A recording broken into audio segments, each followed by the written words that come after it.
haste hapang mai phalpai khlaimungno ruksawi mantri sabao tamo koklam salaikha tei tamo yapri romjakha aborokno tui তিনি জানুয়ারি 2 সালমারি সাংগ্রং সাল secretariat মন্ত্রী সুশান্ত চৌধুরী মন্ত্রী রতনলাল নাথ কক্থমনি বিসিংতি সাকলাই রেখা আববাই বাক্সা বুক্তা আদালত হাইকেবা দরবার নকনি গৌতম সরকারনি ইস্যুনো তুইব ইয়াপ্রি রমনাবাগাই কক শাখা মন্ত্রী সুশান্ত চৌধুরী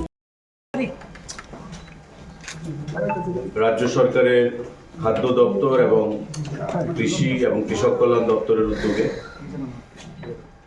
আমাদের মধ্যে উপস্থিত আছেন রাজ্যের বরিষ্ঠ মন্ত্রী কৃষি কৃষক কল্যাণ দপ্তর বিদ্যুৎ দপ্তর শ্রদ্ধেয় শ্রী রতনলাল নাথ মহোদয় আছেন আমার বাদিকে special secretary food and civil supplies department Debapriya Bardhan এবং এক্সট্রিম ডান দিকে রয়েছেন অধিকর্তা খাদ্য দপ্তর শ্রী সুমিত লোধ মহোদয়। আজকের এই সাংবাদিক বৈঠক আপনারা জানেন যে প্রতি বছর আমাদের খাদ্য দপ্তরের উদ্যোগে এবং কৃষি এবং কৃষক কল্যাণ দপ্তরের সক্রিয় সহযোগিতা দুবার আমরা বছরে কৃষকদের কাছ থেকে সহায়ক মূল্যে ধান ক্রয় করে আসছি এবং আমাদের সরকার গঠিত হওয়ার পর নির্বাচনী আমাদের প্রতিশ্রুতি অনুযায়ী প্রতি বছর আমরা এই ধান ক্রয় দুবার করে আসছি। এবারও মরশুমে আমাদের সরকার আমরা সিদ্ধান্ত গ্রহণ করেছি, মাননীয় মুখ্যমন্ত্রী পৌরোহিত্যে আমাদের মিটিং অনুষ্ঠিত হয়েছে এবং এবারকার মরশুমে আমরা 18,000 এমপি ধান লক্ষ্যমাত্রা রেখেছি আমরা ক্রয় করব কৃষকদের কাছ থেকে। আগামী 28শে জানুয়ারি এবারকার মরশুমের ধান ক্রয় করা শুরু হবে এবং তার শুরুয়াত করব আমরা উত্তর জেলা থেকে, ধর্মনগর থেকে। সেটা মাননীয় কৃষিমন্ত্রী এবং আমি আমার উপস্থিতিতে সারা রাজ্যের কৃষি দপ্তর খাদ্য দপ্তরের আধিকারিকদের সঙ্গে আলোচনা ক্রমে আমরা নির্ধারণ করেছি যে আগামী 28শে জানুয়ারি থেকে এবারকার মরশুমের যে ধান ক্রয় সেটা আমরা উত্তর জেলার ধর্মনগর থেকে শুরুয়াত করব। আমি আলোচনার পর মাননীয় কৃষিমন্ত্রী আলোচনা রাখবেন। এবারকার মরশুমে যেটা ধান আমরা ক্রয় করব, আপনারা জানেন যে 23 টাকা এমএসপি ছিল, সেটা বৃদ্ধি করা হয়েছে 23 টাকা 69 পয়সা এবারকার এমএসপি। এবং এখন পর্যন্ত আমাদের সরকার গঠিত হওয়ার পর থেকে যে পরিমাণ ধান আমরা ক্রয় করেছি তার পরিমাণটা হচ্ছে 2,44,303 মেট্রিক টন, 2,44,303.795 মেট্রিক টন ধান আমরা এখন পর্যন্ত সর্বসাকুল্যে ক্রয় করতে আমরা পেরেছি। টোটাল ফার্মার কৃষক তাতে উপকৃত হয়েছেন 1,25,454 জন।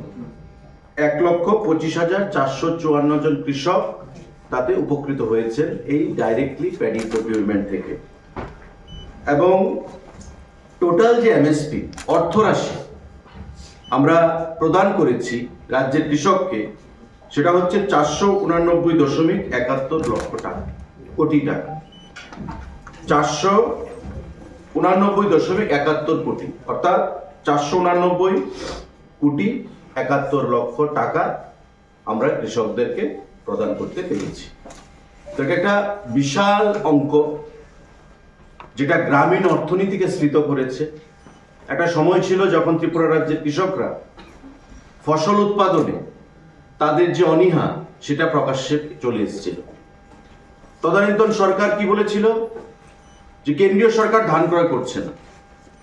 কেন্দ্রীয় সরকার কি বলেছিল যে রাজ্য সরকারকে ধান ক্রয় করতে হবে, কেন্দ্রীয় সরকার টাকাটা রিইম্বার্স করবে, ফেরত দেবে, কিন্তু সরকারকে সিদ্ধান্ত নিতে হবে।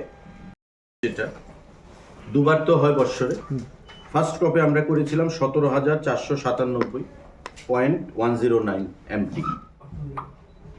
সেকেন্ড ক্রপে আমরা করেছি 18,946.990 এমপি, মানে 17,500 প্রথম ক্রপে আর তারপরের ক্রপে 18,500-এর উপরে, সিমিলারিটি আছে। মানে 18,000 18,500 এভারেজ। এই বছর কি কোনো বৃদ্ধি পাবে? এই বছর 18,000 এমপি 18,000 টার্গেট নিয়েছে। কৃষিমন্ত্রীর কাছে মাননীয় একটা প্রশ্ন, এই এটাকে যারা এমন করছে তাদের বিরুদ্ধে ফাইনও হচ্ছে, কারণ এমনিতে কেউ যদি পারমিশন না নিয়ে সেখানে বাস্তু করে ফেলে নাল জমিকে, তার বিরুদ্ধে ফাইন হচ্ছে, অ্যাকশন নেওয়া হচ্ছে। ঠিক। আর আমি সাংবাদিক বন্ধুদের আবার বলবো, ফিগারটা একটু আপনারা নেবেন কাইন্ডলি। টোটাল প্যাডি এখন পর্যন্ত আমরা ক্রয় করেছি 2,44,303 এমটি, আমাদের সরকার আসার পর থেকে 2,44,303 এমটি। কৃষকের সংখ্যা যারা বেনিফিটেড হয়েছে 1,25,454 জন, বিরাট সংখ্যক। 1,25,454 জন। কারো কাছে টাকা দিচ্ছে। টোটাল যে অর্থরাশি কৃষকদের কাছে আমরা দিতে পেরেছি প্যাডি প্রকিউরমেন্টের মাধ্যমে 489,71,71,00,000 টাকা। 489,71,71,00,000 টাকা এখন পর্যন্ত আমরা কৃষকদেরকে দিতে পেরেছি।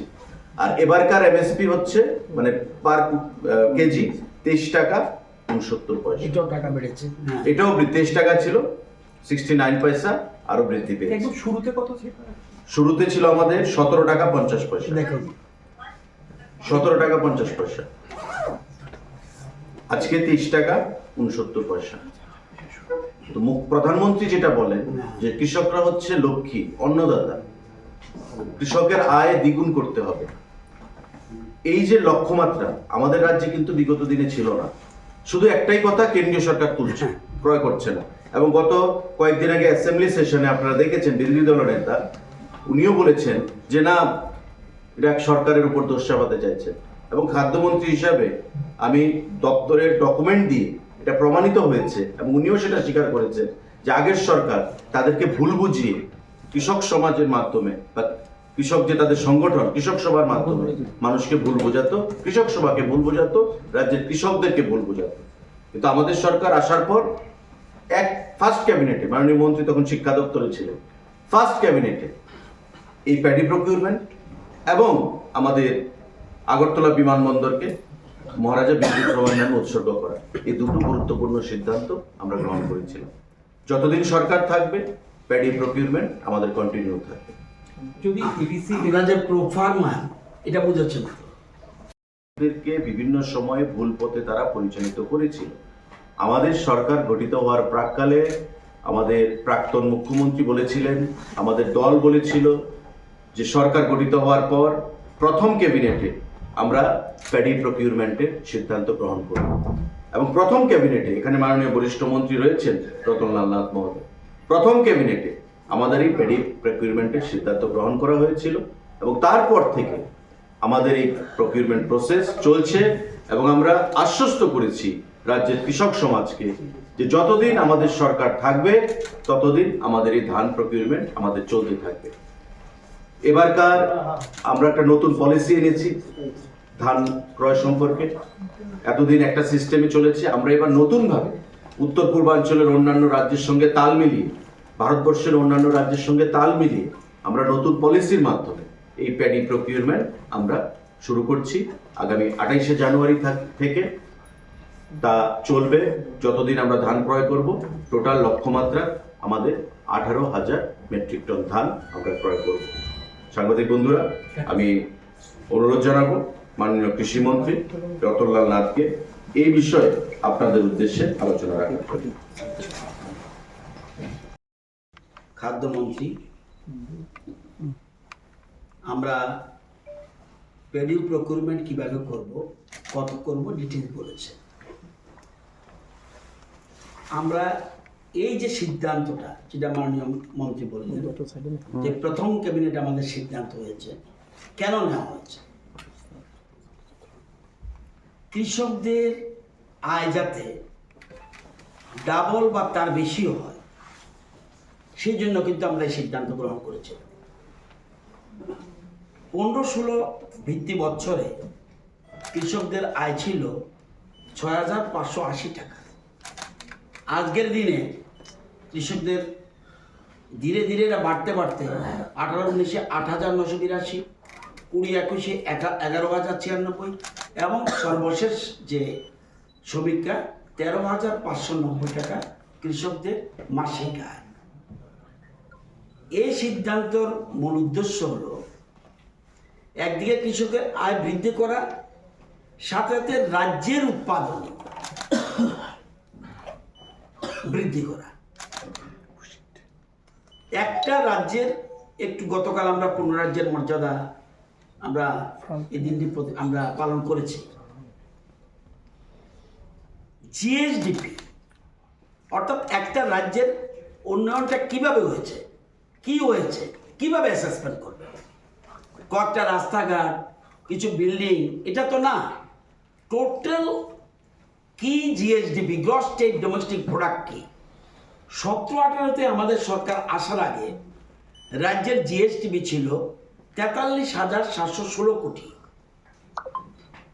আর গত বছর রাজ্যের জিএসডিপি হলো 89,687। আজকের দিনে 98,279 কোটি টাকা জিএসডিপি এটা। এবং আমাদের প্ল্যান কি 2030-এ 1,64,000 কোটি আমাদের জিএসডিপির টার্গেট নেওয়া। এই যে আমাদের প্রধানমন্ত্রী বলছে এবং মুখ্যমন্ত্রী বলছে 2047 আমাদের টার্গেট 10,38,000 কোটি টাকা আমাদের জিএসডিপির প্ল্যানিং। এই নিয়ে আমরা এগোচ্ছি। এটা নিতে হলে কি করতে হবে? সব কিছুতে প্রোডাকশন বৃদ্ধি করতে হবে, কৃষিতে উৎপাদন বৃদ্ধি করতে হবে, হর্টিতে উৎপাদন বৃদ্ধি করতে হবে, মৎস্যতে উৎপাদন বৃদ্ধি করতে হবে, পশুপালনের মাধ্যমে মাংস এবং ডিম উৎপাদন বৃদ্ধি করতে হবে, service sector, tourism and business বৃদ্ধি করতে হবে, বিদ্যুৎ উৎপাদন বৃদ্ধি করতে হবে এবং বনজ সম্পদ উন্নয়ন, এগুলির উপর গুরুত্ব দিচ্ছি আমরা এবং শিল্পের মাধ্যমে। এই জিনিসগুলি মিলে আমরা জিএসডিপি বাড়ে, সেজন্য আমাদের সরকার প্ল্যানিং করে কাজটা করছে। দেখবেন, আপনি যদি একটা তথ্য দিই আপনাদেরকে, 17-18-তে রাজ্যের উৎপাদনে ছিল ধান উৎপাদন 7,70,000 মেট্রিক টন। আমাদের গত বছরের আমাদের উৎপাদন 8,30,000 মেট্রিক টন। কত বেড়ে গেছে!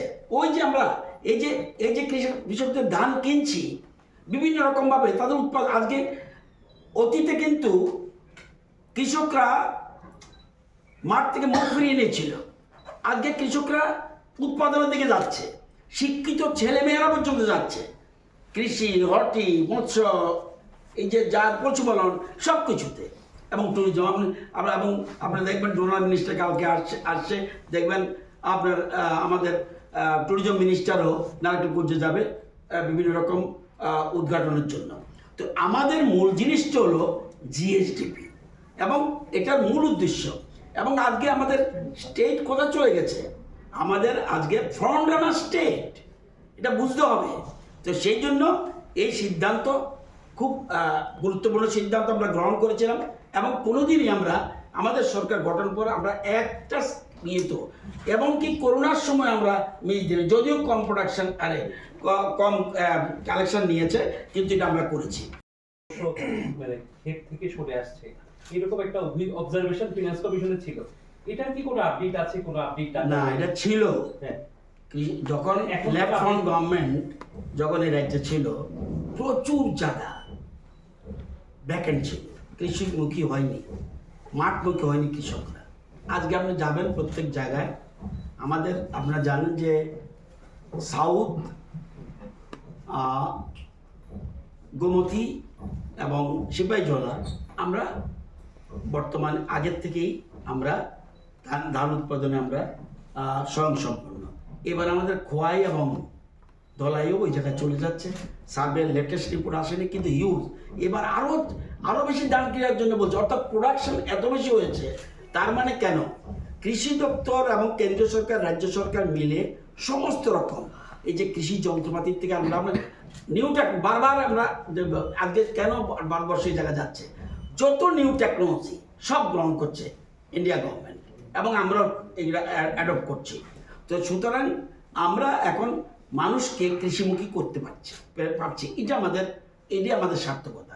যদিও আমরা আবার অর্গানিক ফার্মিংয়ে যাচ্ছি, আমাদের ন্যাচারাল ফার্মিংয়ে যাচ্ছি, ওটা আছে, এরপরও আমাদের কিন্তু প্রোডাকশন বৃদ্ধি হচ্ছে।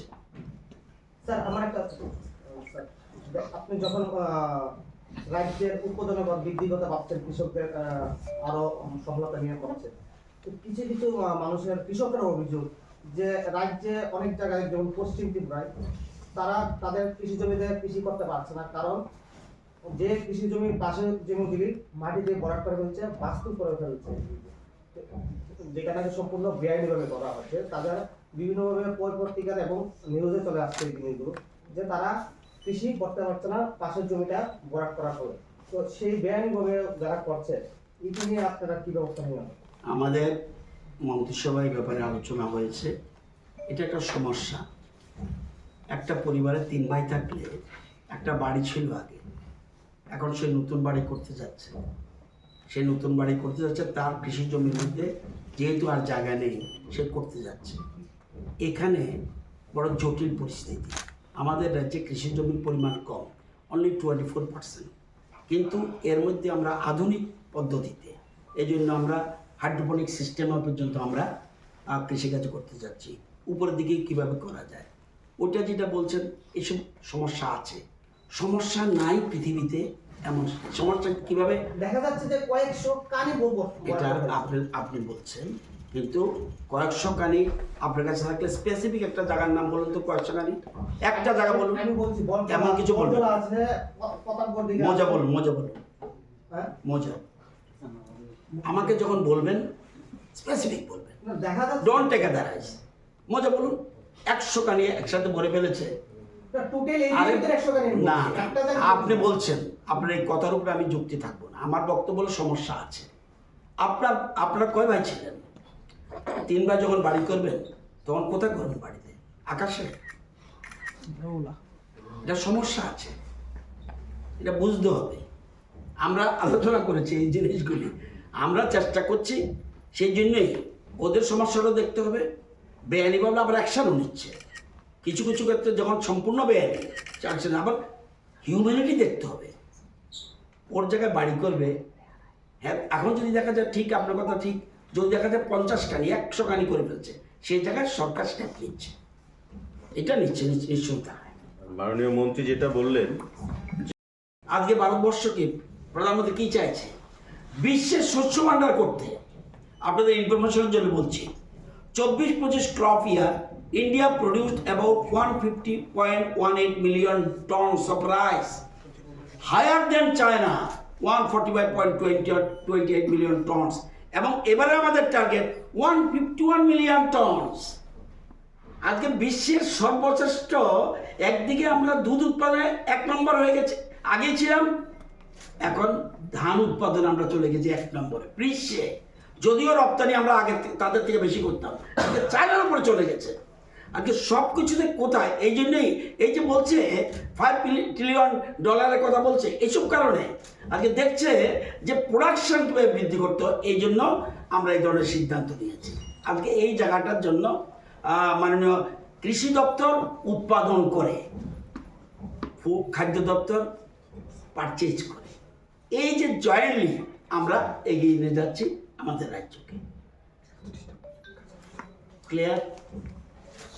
কোনো কোশ্চেন এই বিষয়ে? স্যার 24-25-এ স্যার খাদ্য দপ্তর কত ধান ক্রয় করেছে? 24-25-এ আমরাও গভর্নমেন্ট, তারাও গভর্নমেন্টে ছিল, সরকার। আমাদের সরকার যদি পারচেজ করতে পারে, আগের সরকার 7 বছর আগে কেন পারচেজ করতে পারলো না? এতে বোঝা যায় তাদের কৃষকদের প্রতি তাদের দরদ কতটুকু ছিল। এডিসি ইলেকশনের যদি হয়, মানে ঘোষণা হয়, কোড অফ কন্ডাক্টের মধ্যে কি প্রসেসের মধ্যে কোনো অলরেডি আমরা অ্যানাউন্স করি, অলরেডি অ্যানাউন্সড, কন্টিনিউয়াস প্রসেস আমরা অ্যানাউন্স করে দিয়েছি। তো রেট্রোস্পেক্টিভ, মানে এডিসি ইলেকশন তো কবে ঘোষণা হবে? এবং আমরা মিটিংও তো করে দিয়েছে। By this time? আমরা এই যে আমরা অলরেডি আজকে শুধু প্রেস না, এই প্রেসে দেখুন, প্রেসে ইনফরমেশন দেওয়া হয়েছে। প্রেসের আগেই food minister along with his officials already ডিডিএর সাথে কথা বলে, জনপ্রতিনিধির সাথে কথা বলে, প্রত্যেক জেলা পরিষদ, প্রত্যেক পঞ্চায়েত সমিতি এবং অফিসারদের সাথে এসডিএম সবাই কথা বলে কিন্তু সিদ্ধান্ত দিয়ে দিয়েছে।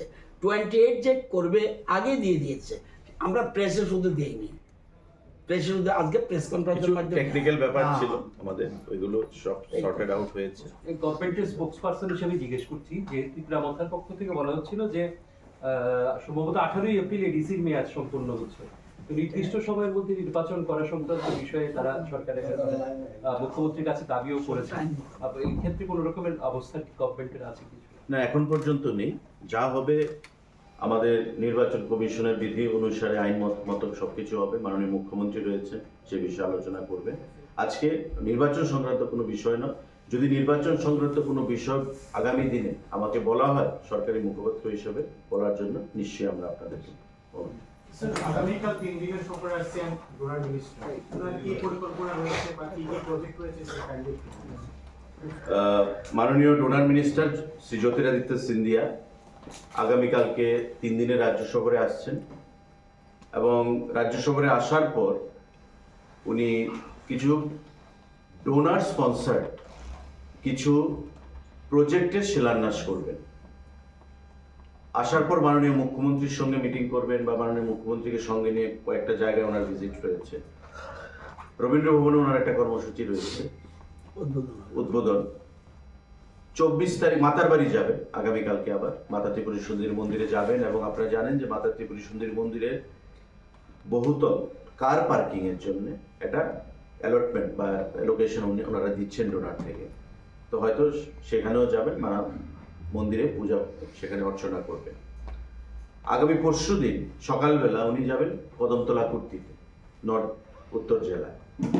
সেখানে আগরকে নিয়ে একটা ক্লাস্টার ম্যানেজমেন্টের উপর কিছু একটা ওনার শিলান্যাস রয়েছে। সেখান থেকে উনি আসবেন ঊনকোটিতে আমাদের যে পর্যটনের যে আকর্ষণ সেটা উনি দেখবেন, এবং আগামী দিনে সেটাকে আরো কিভাবে উন্নত করা যায় সে বিষয়ে পর্যালোচনা করবেন। সেটা সেরে উনি সেখান থেকে আমবাসা হয়ে নারিকেল কুঞ্জের উদ্দেশ্যে রওনা হবেন, এবং নারিকেল কুঞ্জে রাত্রি সেখানে যাবেন। রাত্রিতে যা প্রোগ্রাম অ্যাজ পার শিডিউল 8টা সাড়ে 8টায় নারিকেল কুঞ্জে উনি পৌঁছানোর কথা রয়েছে।